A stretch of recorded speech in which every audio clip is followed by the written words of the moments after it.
are you right now? And I don't mean who you tell people you are, not the version on Instagram, not the version that shows up to work, or even the version that answers when certain family members call. Who are you really? Because I've been thinking about something lately and I just couldn't shake it. And that is that we are not the same person in every room we walk into. And yeah, I know most of us know that. But what we don't talk about enough is how quietly it happens, how automatic it is. You're loud and free in one room, and in another, you shrink a little bit.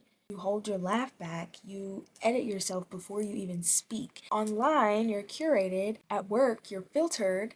It's like around certain people, you open up easily, and around others, you tighten up without even realizing it. And it's not always the obvious code switching either. Sometimes it's subtle in the way you soften your voice around certain people or the way you get guarded when you feel like you're being watched. My point is, we shapeshift more than we realize. And somewhere in the middle of all of these different versions of ourselves, you start wondering which one is actually me. That's what we're getting into today.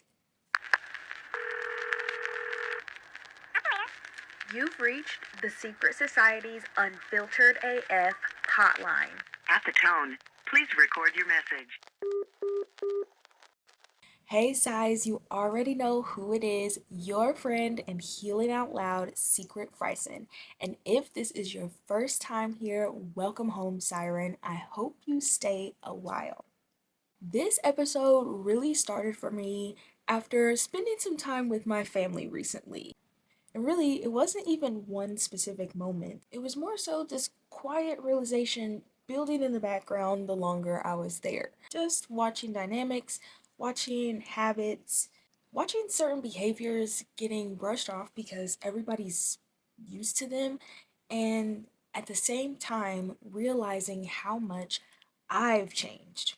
Not in a I'm better than anybody kind of way either, just noticing growth, noticing awareness, noticing how differently I process things now compared to even a few years ago. And I think what really hit me was realizing how strange it feels when you've evolved, but the environments around you still move the same.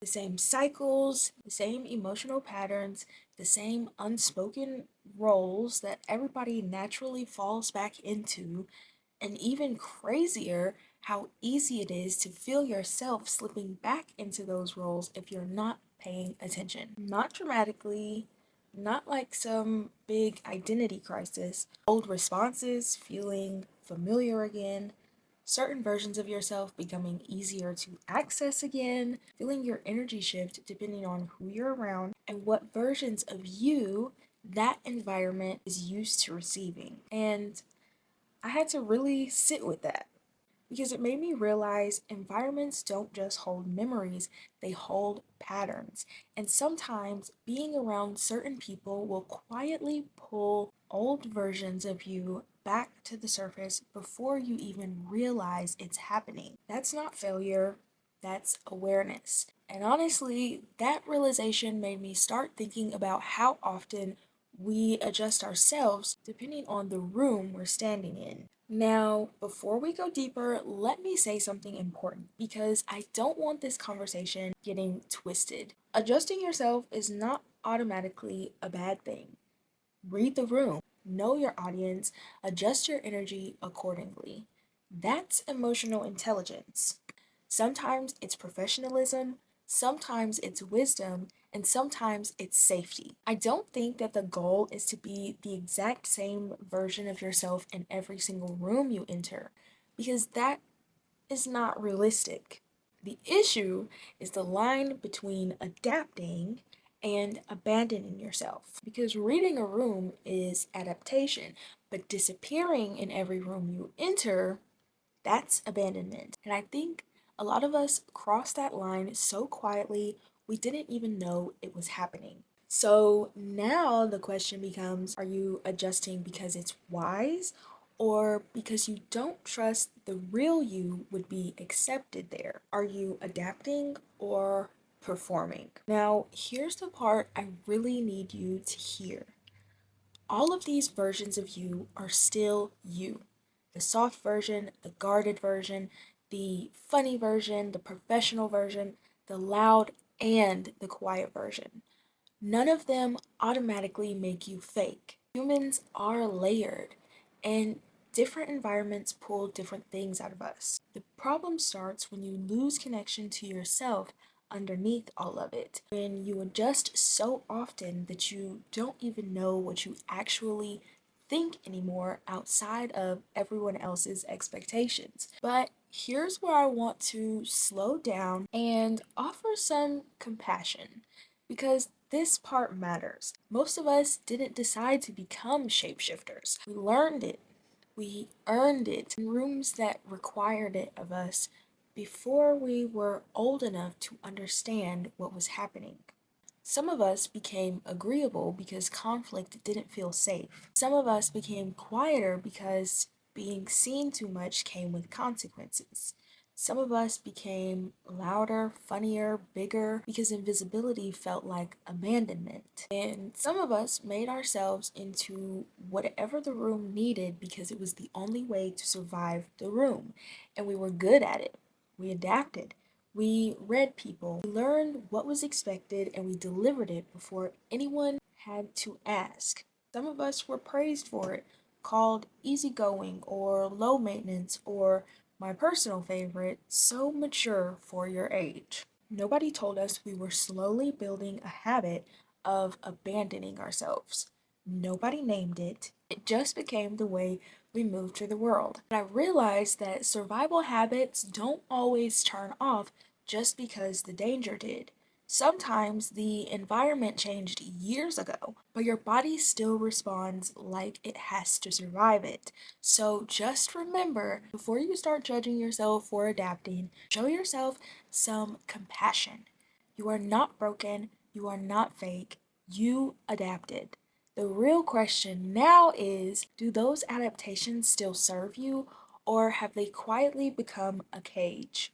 And the real work is learning how to reconnect with yourself through all of those different versions, not through shame, not through forcing yourself to be loud everywhere or open with everybody, but through awareness and trusting your internal counsel again, learning your own voice again, and recognizing your patterns without judging yourself for having them. Asking yourself, what does this room pull out of me? Why do I feel the need to shrink here?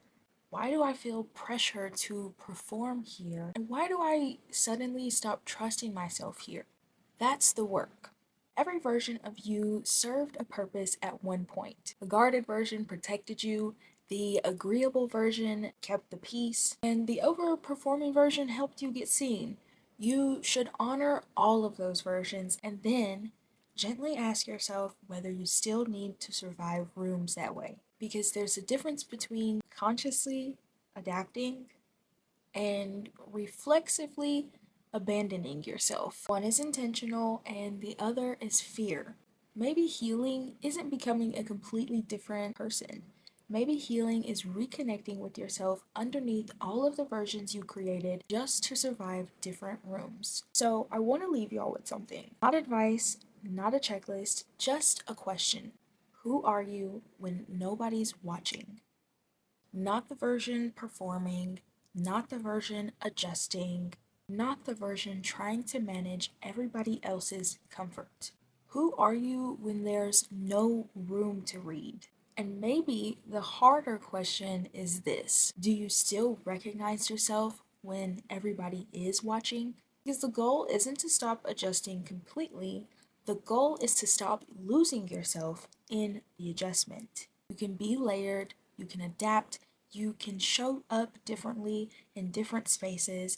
Just don't lose the thread back to yourself in the process. Come back to yourself again and again as many times as you need to, because you are not a performance, you are not a role, and you are not whatever the room needed you to become. You are the person underneath all of it. And she or he deserves to be known, especially by you. If this episode hit home for you, make sure you subscribe, send it to somebody you know needs this conversation, and come talk to me in the comments because I have a feeling this is one of those episodes people are going to feel in real time, just like I did. And I want to know, what version of yourself do you feel like you had to become to survive certain rooms? Until next time, sirens and sires, be you, be unshakable, and be unfiltered AF.